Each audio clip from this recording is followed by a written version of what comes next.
Welcome to Fit, Faith, and Purpose 360 Total Woman podcast with Deirdre, aka D Banks. Listen, here on this podcast, we're going to be talking about living a fit, faith, purposeful life for women over 40, the over 40 body changes, finding balance in healing in your mind, body, soul, and spirit, what your purpose is, and my favorite, discussing the Word of God and how to apply the Word of God to your life. So sit back and enjoy the ride. Again, I'm your girl Deirdre, aka D Banks. Welcome to Fit, Faith, and Purpose 360 Total Woman podcast. I'm your girl Deirdre. If you have not already liked and subscribe on all social with the podcast platforms and YouTube, please go over and support your girl. We are a community of women over 40 who are willing to get the information we need to take on our life, our purpose, take back control, take authority, and also be present in our own healing and also present in on the woman we want to see. So come on and support you, girl. I'm excited about this new podcast. Today, this is part 2 of owning your own recovery through physical therapy.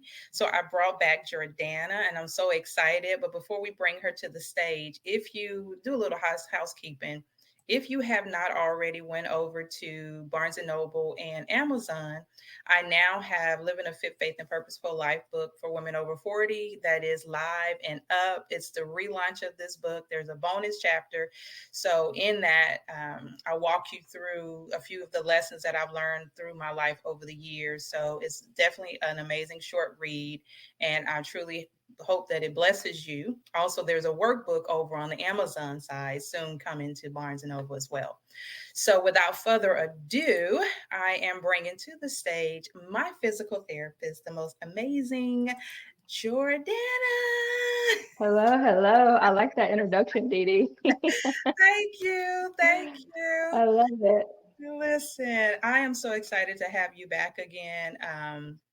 The last podcast was so great. We had such a great turnout, and it helped a lot of women to understand what physical therapy is, why, what their role is, of course, what your role is as well, and then give them Yeah. an idea of what physical therapy is. So, that podcast, if you have not listened to it, you need to go back and listen to it. Jordana gives great information on physical therapy and owning your own healing process and what your role is. So, today in part 2, we're going to move down on the body a little bit. We're going to talk about hip replacement and knee replacement, what those are, what physical therapy is. And we're just going to have some chat because I was really shocked, Jordana, at the information of doing research at how the numbers are very high in women other than in men having Yeah. hip replacements and knee replacements. So Yep. let's talk about jump into the conversation, what your view is on it. But before I guess we do that,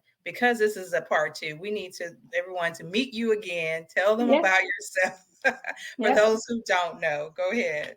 Yeah. So I'm Jordana. I am a physical therapist at Physical Therapy Institute in Sherwood. I've been doing it since 2018, graduated from UCA.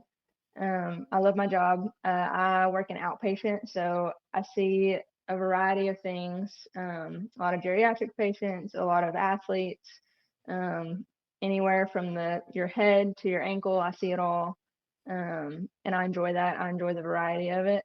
But yeah, I'm excited to be here. Excited to talk to you again, Dee Dee. Awesome. I'm so glad that you're here. So we're going to jump right in. So from what I saw, the statistics are really close to about 60% of the women that are getting knee replacements and getting hip replacements. So do you know why that is Yeah. happening? And is there something we can do to prevent that if possible? Yep. Number one thing I think as to why it's more prevalent in women versus men is our anatomy. Women, we are born with wider hips, Mhm. and that's going to put maybe not a worse, but a different load on our hip joints and our knee joints and our ankle joints and everything above and below. Um, just a different kind of load. And I think that's why it's more prevalent in women. Mhm. is just because of our anatomy. And we can't help our anatomy. We're Right. born with wider hips, obviously, because we have the opportunity to give birth. Um, but it is different. I mean, you can look at pictures and look at the anatomical differences between men and women, especially in your pelvic area. And your hip is literally connected to your pelvis. So that's the main reason. And then if you think about if your hips are wider and from the angle from your hip to your knee, we call that your Q angle. Women's Q angle is typically wider, and that's just going to put a different load on your knee joint as well. Right. Um, as far as what we can do to prevent it, being active, um, and also being like proactive about it. So you know, activity is good for our joints. Different kinds of activity too. I think a lot of women think, well, I just need to walk every single day, to get strong. That's great. Walking's great. Don't get me wrong. Do Right. that every single day, but also incorporate maybe some weight training or some yoga or something else to help strengthen those joints and muscles. And that will hopefully prevent it, but if not prolonged, your need for it for a joint replacement. Wow. How much do weight play? Because we talked about the anatomy and now, we can't help that we give birth and that's what it Yeah. is. What can we do to also minimize that in our weight load? Because also in the last podcast, that's something my doctor talked about in recovery with back is it's almost like to a table. You can only put so much weight load on the table and then eventually it gives way. So Yeah. that's according to the spine. But now we're looking at the hip and the knee. What is our weight play a role in that? Yeah. And I would say even more so for your hip and your knee, because yes, your spine takes load, but every time you stand, every time you walk, every time you sit, that hip joint is going to take, whatever weighted load that you have that puts on it. And I never say people come to me all the time, talking about, oh, if I just had lost weight, I wouldn't be in this position. And that's not true. Like Right. most of the time, you're at some point in your life, if you have these problems, you're going to have them anyways. But weight management is a great way to prolong that and possibly prevent it having to get one of those joint replacement surgeries. Um, but I think that, like I talked about a second ago, just being active and walking, swimming, finding something that you like to do that's going to help maximize those joints and mobility and your strength. Right. So what is the difference between, let's say I do have to have surgery. I got to have a hip replacement or a knee Yeah, replacement. yeah, How important is it to get into therapy, and at what point is important versus waiting till later, say 6 or 7 months down the road? yeah. So specifically for hips, and you and I talked a little bit about this, Dee Dee, not all surgeons require you to have PT after a hip surgery. And there are several reasons. Your hip joint heals a little bit easier than your knee does or other joints in your body. There's also some research that shows that supervised exercise versus unsupervised exercise, there's not a whole lot of difference in the outcomes long term. But again, that's if you're actually doing what you're supposed to be doing. There's zero complications, and you don't have a ton of crazy goals that you want to get back to. But getting to PT initially, especially after a hip replacement surgery, I think is important. And I talk to my patients about this all the time. Even if like early on you're skeptical, if you need PT, like say your surgeon didn't require it, come once a week for a few weeks and see how you do. If anything, it's going to help with your pain management. You also have hip precautions after a hip surgery, which basically means you have to avoid certain motions. That's confusing for a lot of people because you can't bend further than 90 degrees. Well, how do you get your shoe on and off? How do you take a shower? Like those things are confusing to people. And I think if anything, just getting in, even like I said, even if it's just once a week for a few weeks, just to get more education on what you can and can't do for a little bit is Right. important. And not only that, but you're also walking with a walker. Mhm. There's chances for complications such as infection and different things like that you might not know what the signs are for it, and us as PTs know what to look for. So, I'm always going to advocate for PT early on after a joint replacement surgery. But I think it's more like people need to hear it more for hips because it's not a requirement. After a knee surgery, they're going to make you go to PT. It's very important after a total knee replacement. Okay. If your surgeon doesn't tell you to go to PT right after a total knee replacement, then you need to find another surgeon because Right. 99.999% of the time you're supposed to go to PT. Right. Um, so I think, most of the time you're going to go after a total knee, but I think people either they're not told to go to PT or don't understand why they need to go to PT after a hip replacement. But it's the same concept. You're going to get stronger quicker. You're going to get your range of motion back quicker. Your pain's going to be decreased quicker. Your gait's going to be better quicker. Yeah. And a lot of times, I mean, I have talked about these complications, but another complications that you have with a total hip is Mhm. that your leg length can actually be different. And surgeons try their best to make your legs equal after a hip replacement surgery, but sometimes that doesn't happen. Oh, okay. And if that doesn't happen, sometimes you need like a heel lift in your shoe that will make your legs equal, um, or else your gait's going to be altered, and that's going to lead to back pain later on or pain in your other hip later on. And those are some things that I know to look for that you might not know to look for initially. So this is great information. Is there a way to say, if I'm going to have a hip replacement, is it important that I come see you before to kind of get this information? How Yeah. important would that be? So I always advocate for something that we refer to as prehabilitation, which is basically just a little bit of PT before surgery. Number one, it helps you get more educated on the surgery that you're going to have, what to expect afterwards. Because I think a lot of people go into a surgery almost kind of blindsided and they don't realize how painful it's going to be or how difficult the recovery is going to be or how long they're going to have these hip precautions, which are a long 6 to 12 weeks typically. Um, and so they don't really grasp all that information. They just know that they have to get surgery because their hip hurts. So I think that is a big thing, is just education in general before surgery. But also, if you strengthen all the muscles around your hip, if you get your range of motion as good as you can before surgery, that's going to help your outcomes tenfold after surgery. It's going to be that much easier and that much quicker of a recovery if you're in a good spot before surgery. And most of the time, people are not in a good spot before surgery because they're hurting and they're not doing anything because they know they're going to have surgery. So, Right.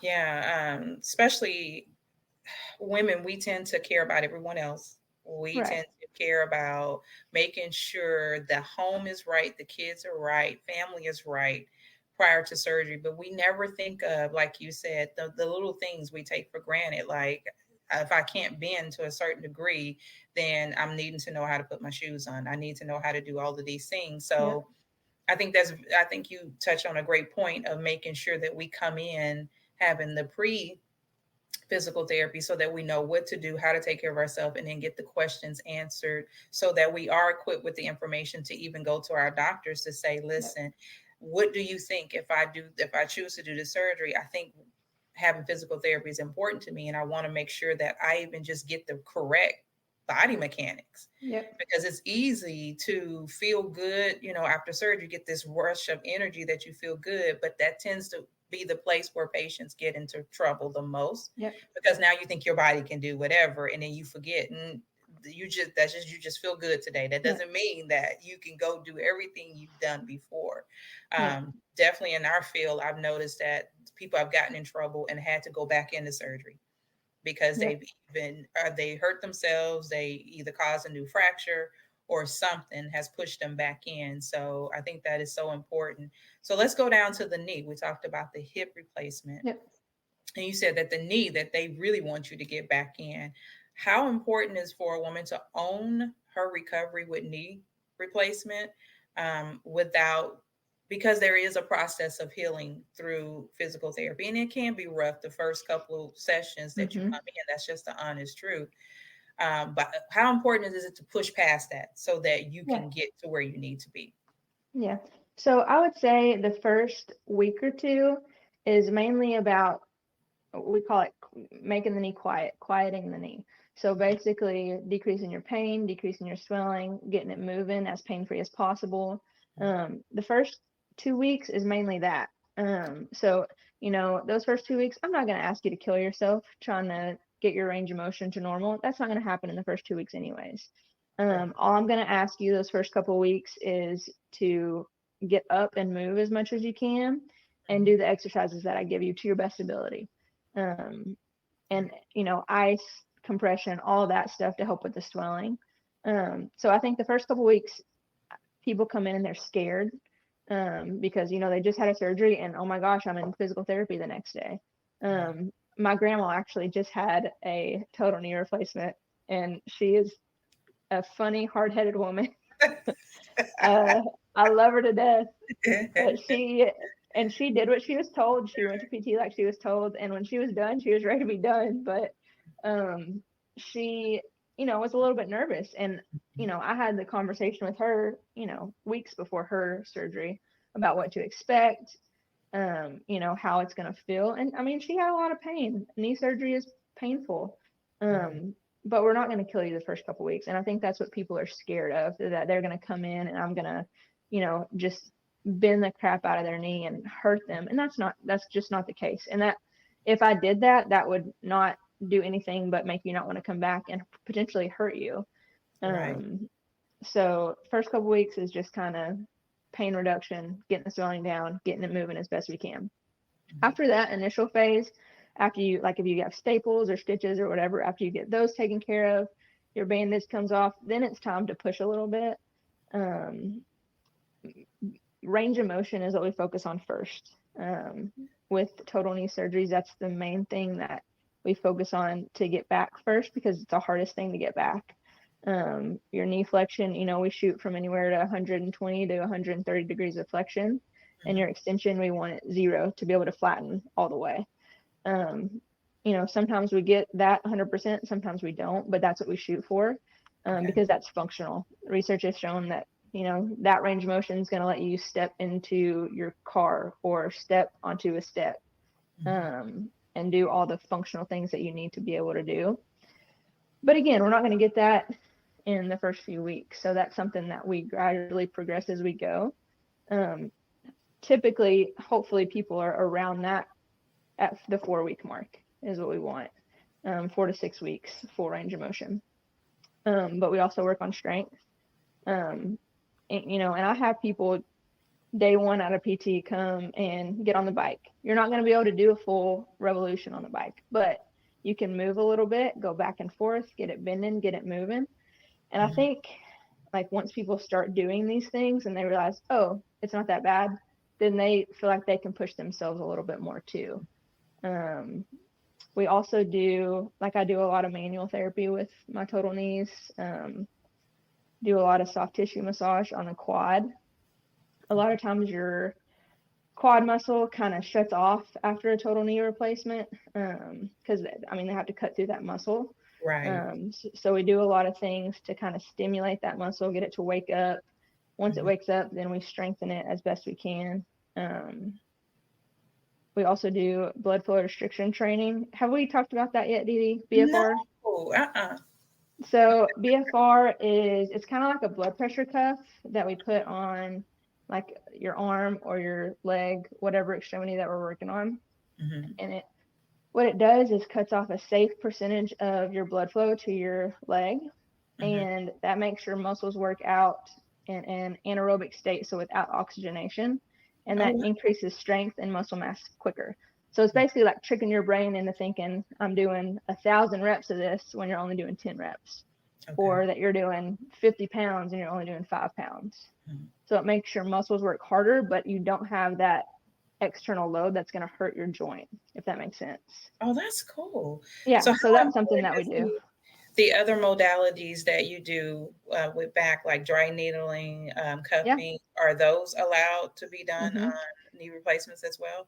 So typically, kind of like with your surgery duty, we wait a little bit after surgery for the dry needling, just because there's a risk of infection early on. Usually I'll double check with the surgeon, but I'll wait 6-ish weeks and then I'll start it if I need to. Typically, if I'm doing dry needling for a total knee, I'll do it on the quad or on the hamstring just because they get tight and tense, and that helps loosen it up. We also do electrical stimulation or neuromuscular reeducation with the e-stim. Oh, okay. Um, so you know what a TENS unit is, Dee Mm-hmm. Dee. Yep. So basically, you stick those sticky pads on your quad, Mm-hmm. and I have the electricity going off while you're doing an exercise with that muscle. And that Mm-hmm. kind of helps wake that quad muscle up a little bit because, like I said, Oh, it that's kind of good. shuts down after surgery, but it helps stimulate the nerves and the muscle to start working again, kind of kick starts it a little bit. Mm-hmm. But we do those two things a lot. We do the cupping, same thing, quad or hamstring, sometimes even the calf if the calf gets tight after that surgery. We have something called the Normatec, which is like compression therapy, which helps with swelling that Mm-hmm. we do a lot early on. Um, ice, all the normal stuff.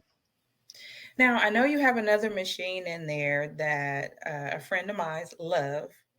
She says she feels like she's gliding, and that's the Hmm. treadmill. What can you explain Hmm. what that is and how important that is after Yeah, surgery? And you've gotten down the road a little bit. yeah. So it's called an Alter G treadmill. It's an anti-gravity treadmill. And basically you get in this thing and it fills up with air and it can take away a certain percentage of your body weight. So after a hip or a knee replacement, you're technically, it's called weight bearing as tolerated.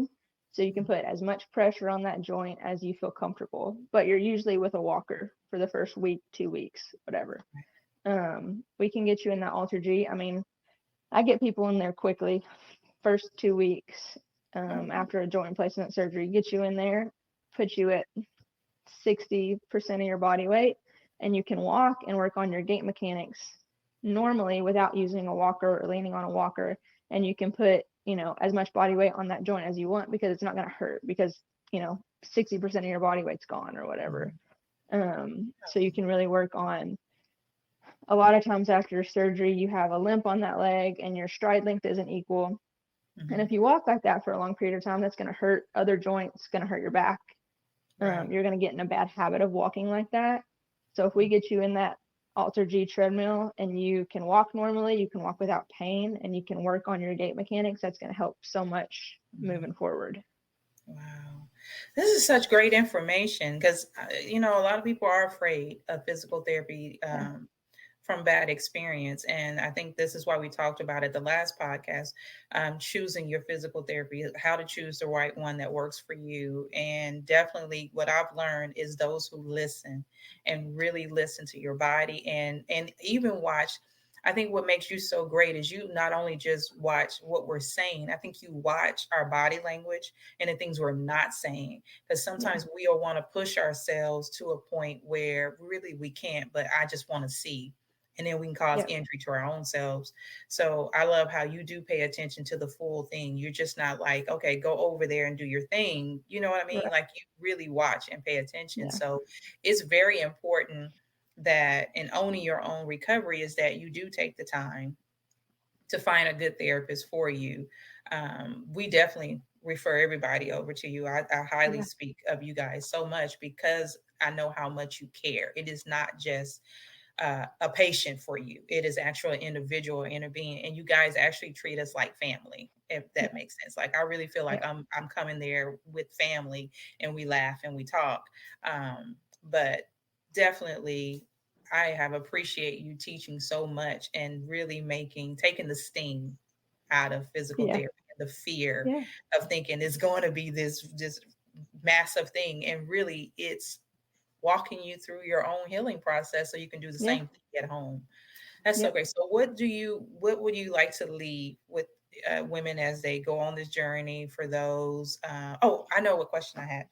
What's the youngest knee replacement and hip replacement have you seen? Ooh, I've had, I would say she, gosh, was probably in her 30s, this hip replacement. Wow. But she had uh, like a deformity she was born with Hmm. that wasn't really going to be able to get fixed by other things. She had other surgeries in the past that just didn't really work, so she ended up having to have a total hip. he recovered great. Mm. And actually, when I was doing my research this week, Dee Dee, the hip replacements are happening younger and younger because they just heal so well and the outcomes are so good. And Mhm. I think that's another reason why surgeons aren't requiring their patients to do therapy, because the younger patients are, if they're doing a hip replacement on them, they're probably very active. They're probably going to do all their exercises and all that stuff. But Right. I think that's excluding, the middle age to older population that Mhm. are getting hip replacements too. Right. That may not be as active or may not be as well versed in what exercises they should and should not be doing at that time. Mhm. Um, so anyway, around 30, mid 30s probably, was this girl that I saw that had a total hip, and she was Wow. just a special case. Mhm. Total knee, who I think I had a guy in his late 40s have a total knee. And I am pretty sure his was, he had like a car accident, so it had a traumatic injury to it, and there was just nothing else to be done. But again, that's not the norm. My normal total hips, total knees are, you know, 60s to 70s, Mhm. roundabout. Sometimes a little bit younger, sometimes a little bit older. But that's my typical, is that age range for my joint replacements, especially hips and knees.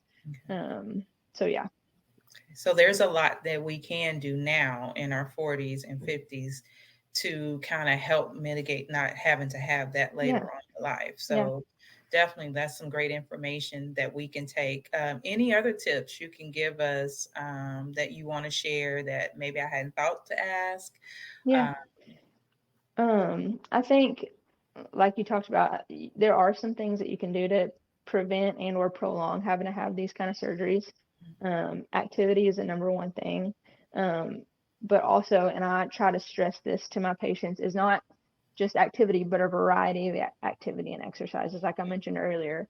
If you're just only walking every day, that's great, but do some strength training with it, or do some yoga, or do something else along with that, or some swimming. I don't care what it is, but mix up your exercise routine a little bit, because that's what helps strengthens your joints, is a variety of different things that you do, that puts different types of load on your joints. That's what's going to help prolong your joints the best.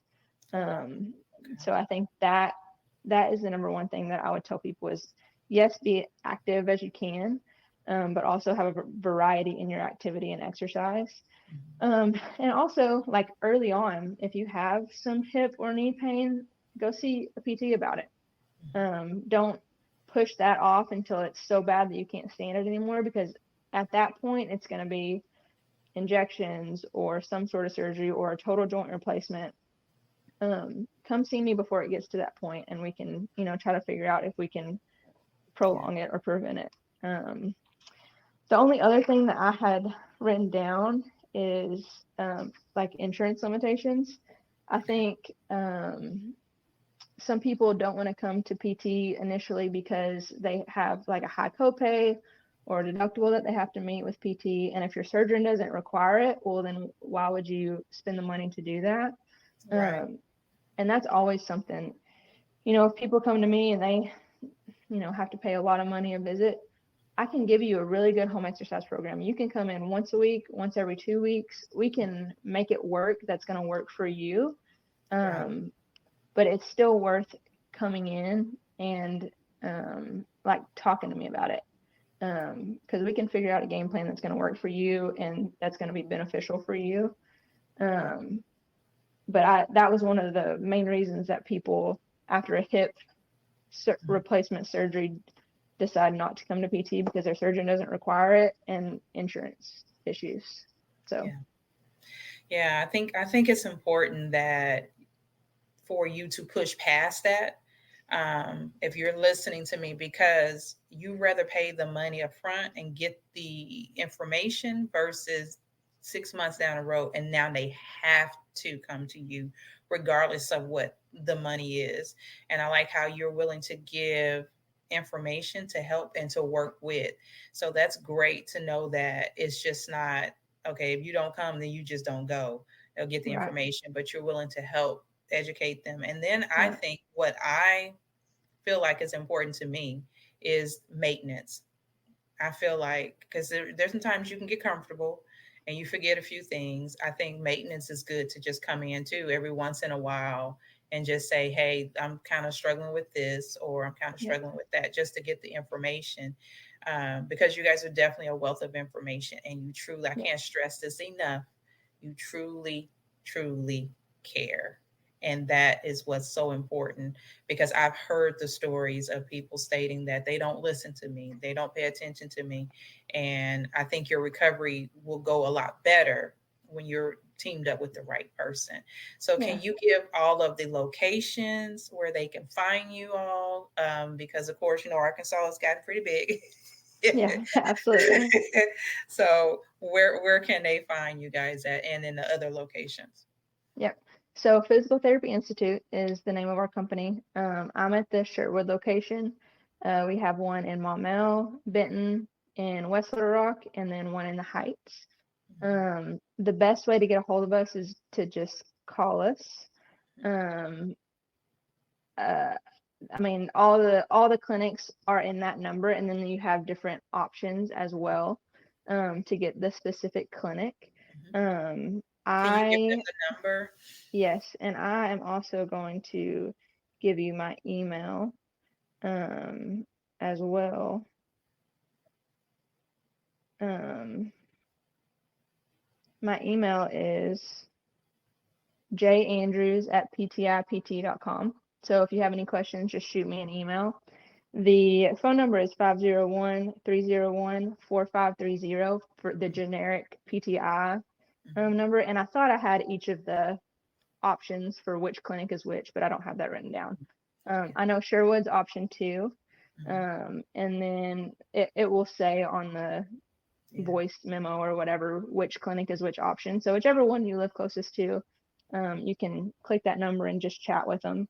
Mhm. Um, and I would say, even if you don't have a referral from your physical or from your doctor, and you're wondering if you can come to PT without it, just call us, and we can look up that information for you and see if you do need a referral or if you don't, and kind of guide you in that way. Oh, that's awesome. Yep. Well, I have enjoyed you Oh, always. thank you. We got to do this again. Would love to.